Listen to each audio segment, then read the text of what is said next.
नमस्कार, मी संदीप देसाई.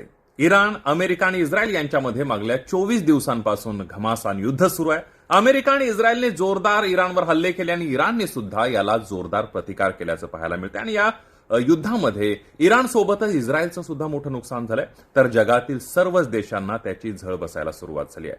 युद्धाच्या याच भडक्यामध्ये एक मोठी बातमी समोर आली आणि ती म्हणजे अमेरिकेचे राष्ट्राध्यक्ष डोनाल्ड ट्रम्प यांनी केलेली घोषणा.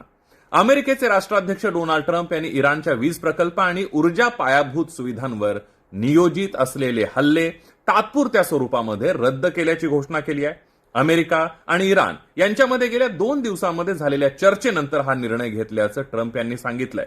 डोनाल्ड ट्रम्प यांनी अमेरिकेच्या संरक्षण खात्याला पुढल्या 5 दिवसांमधील सर्व नियोजित लष्करी हल्ले स्थगित करण्याचे आदेश दिलेत.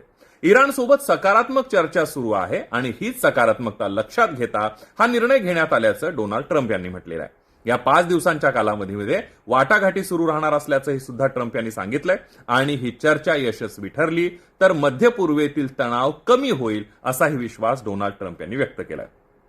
इराणला गुडघ्यावर आणू, इराणला नष्ट करू, इराणच्या वीज प्रकल्पांवर मोठा हल्ला करू अशा धमक्या ट्रम्प यांनी युद्ध सुरू झाल्यापासून अनेकदा दिल्यात. मात्र इराण शरण येईल ही आशा बाळगलेल्या डोनाल्ड ट्रम्प यांचा भ्रमाचा भोपळा अनेकदा फुटलेला आहे. मात्र आता इराण शरण येण्याऐवजी ट्रम्प यांचीच भाषा बदललेली पाहायला मिळते.